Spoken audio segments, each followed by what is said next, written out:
Olá, pessoal do Café com Leitura e você. Vamos continuando o capítulo de número 6 do livro O Poder da Presença. Ela estava impressionada com as diferenças na linguagem corporal entre as mulheres americanas e as vietnamitas e confusa em relação a como conciliar essas diferenças com aquilo que as mulheres mais velhas lhe haviam ensinado na infância. Por exemplo, não mantenha contato visual ao falar com papai. Cruze suas pernas ao conversar com colegas. E até mesmo, as mulheres não são importantes. Devemos nos tornar pequenas e ocultar nossa importância diante dos outros.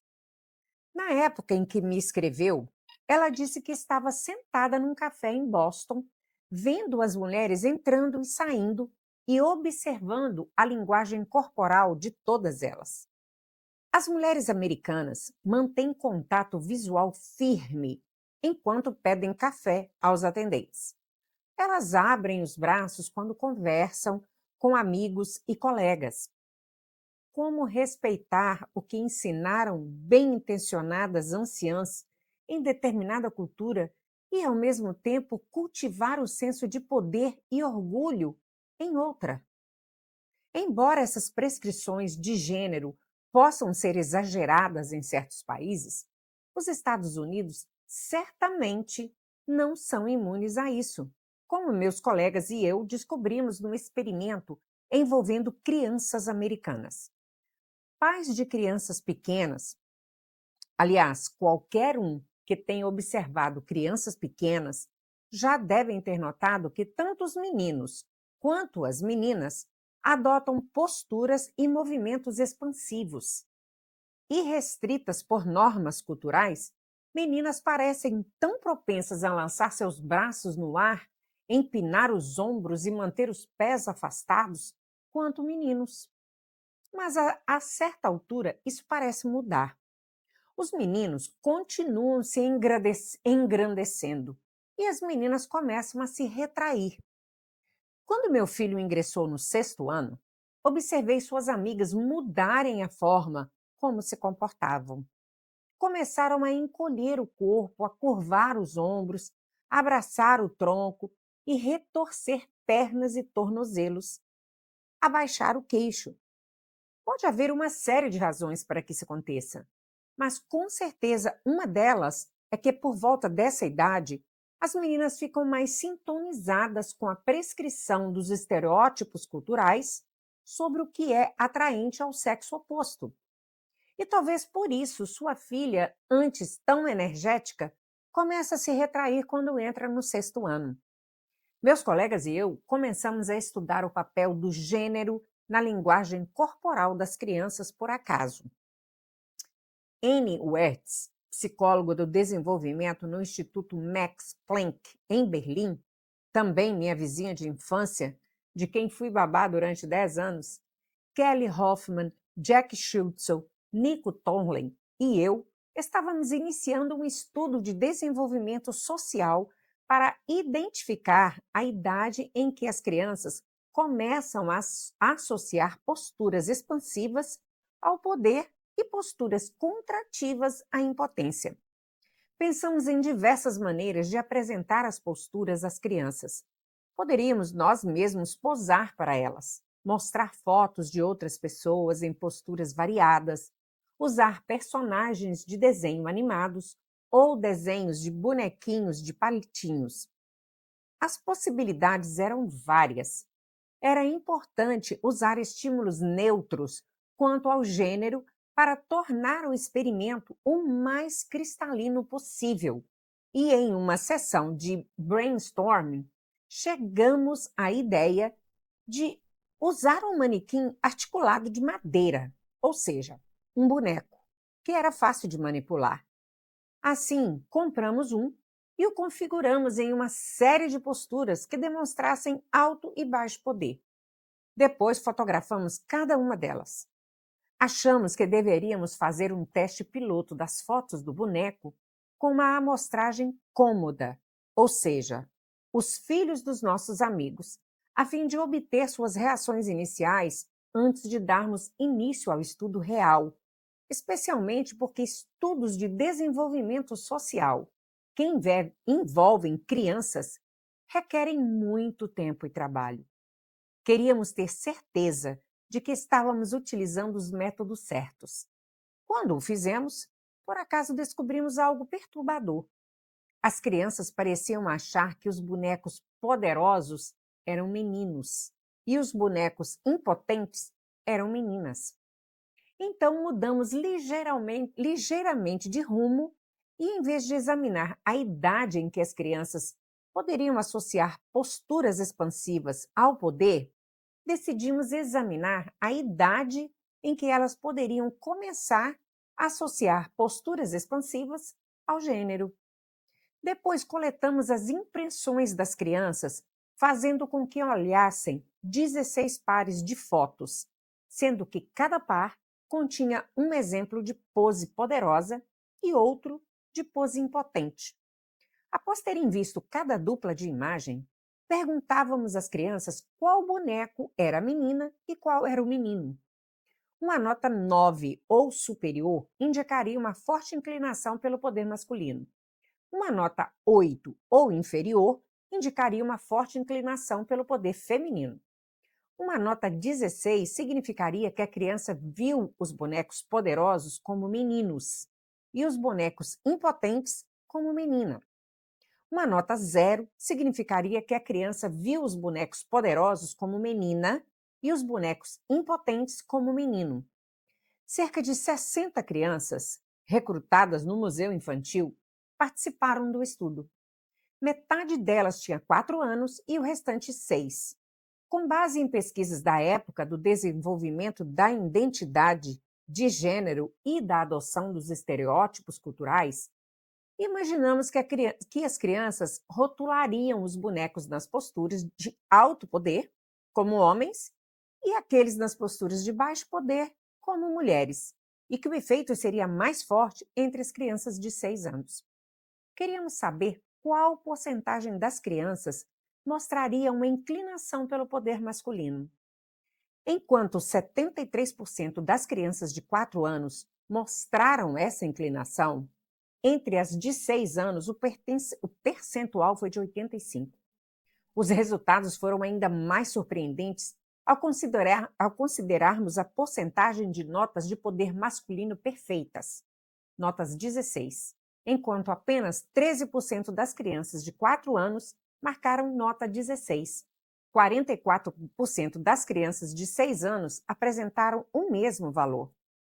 Em outras palavras, enquanto ambos os grupos mostraram uma forte inclinação de gênero pelo poder masculino, em comparação com as crianças de 4 anos, as crianças de 6 anos tiveram uma tendência 3 vezes maior a enxergar todos os bonecos poderosos como homens e todos os bonecos impotentes como mulheres.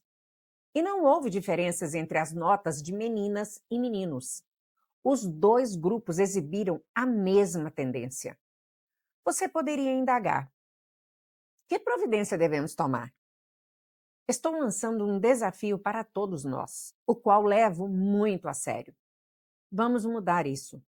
Quando você vir suas filhas, irmãs e amigas começando a se ensimesmar, a se encolher, intervenha. Mostre-lhes exemplos de meninas e mulheres em posturas triunfantes, movimentando-se com senso de poder, falando com orgulho autêntico. Mude as imagens e os estereótipos aos quais as crianças são expostas. Não precisamos dizer às mulheres que sejam como homens, mas temos de incentivar as meninas a não terem medo de expressar seu poder pessoal. Vamos parar de pensar nas posturas poderosas como masculinas e nas posturas impotentes como femininas. Não estou defendendo que você se sente com os joelhos bem afastados ou com os pés sobre a mesa durante uma reunião, ou que adote uma linguagem corporal alfa em suas interações. Quer você seja homem, quer seja mulher. Estou dizendo que você merece adotar posturas abertas, confortáveis e conquistar seu quinhão justo de espaço. independentemente do seu gênero. Deveríamos simplesmente dominar todo mundo com nossa linguagem corporal? Em 2014, alguém do estado de Washington enviou-me um link de um anúncio do governo explicando o que fazer se você se deparar com um puma na selva. Cabe acrescentar que, como observei no anúncio, as chances de isso acontecer são ínfimas e a única baixa humana conhecida usada por um puma no estado de Washington ocorreu em 1924. No vídeo, o narrador, o ecologista Chris Morgan, explica: saber algumas coisas sobre as pumas manterá você, sua família e os pumas em segurança. Uma das preocupações aconselhadas era: caso chegue a ter um encontro, não corra, seja grande. O conselho era acompanhado de um vídeo de um homem postado na floresta, puxando as costas de sua jaqueta para cima, sobre a cabeça, a fim de parecer mais alto. Descrevi esse anúncio ao ministrar uma palestra no ano passado. Um homem na faixa dos 50 anos me abordou.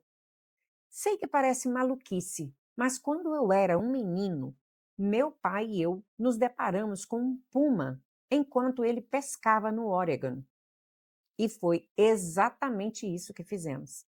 Na verdade, meu pai disse: suba nos meus ombros e puxe as costas da sua camisa sobre a sua cabeça para parecermos maiores do que o puma. Claro que eu obedeci. E o puma fugiu. Agora eu entendo. Lembra-se dos chimpanzés que seguram pedaços de madeira para fazer seus membros parecerem mais longos? É a mesma ideia. Uma linguagem corporal poderosa sinaliza aos outros se devem se aproximar ou nos evitar. No exemplo anterior, claro que queremos sinalizar ao puma que nos evite, indicando que somos grandes, dominantes, fortes e perigosos. Mas eis o fato: a maioria de nós provavelmente nunca precisará espantar um puma, ou qualquer felino selvagem, ou um grande predador. Embora essas posturas, às quais muitas vezes me refiro como posturas de cowboy, possam ter sido evolutivamente adaptativas quando nossos ancestrais evitavam virar comida de um tigre de dentes de sabre. Elas não são particularmente úteis em reuniões empresariais, salas de aula ou discussões familiares. Na verdade, em geral, não funcionam quando adotadas deliberadamente. Quando falo para plateias, estudantes universitários, médicos, executivos, bibliotecários, uma das perguntas mais comuns que ouço é: o que devo fazer se trabalho com uma pessoa que está sempre usando uma linguagem corporal alfa? Essa pergunta mostra que a maioria de nós não gosta de tentativas de domínio através da linguagem corporal. Ora, isso parece contestar tudo o que aprendemos sobre a importância da postura para o poder. Mas existem vários motivos pelos quais usar expressões não verbais de alto poder para nos impor é uma ideia ruim. Intimidade, não intimidação.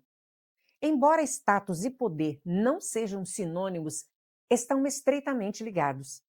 Pesquisas mostram que prestamos atenção extra a indivíduos dominantes, de alta posição, à semelhança dos primatas não humanos. E isso faz sentido, porque os membros dominantes de um grupo geralmente têm a capacidade de alocar recursos, influenciar as decisões do grupo, fixar normas de conduta, incitar conflitos e resolver litígios. Uau! Estou gostando desse livro, gente, não sei vocês. Deixa aqui no comentário para mim o que você está pensando sobre esse livro, se está valendo a pena a gente ler ou não. Vejo vocês na continuação desse capítulo, porque, como eu disse, ele é bem grande, tá? E se você ainda não é inscrito no nosso canal, aproveita e se inscreva agora, tá bom? Te vejo daqui a pouquinho. Até lá!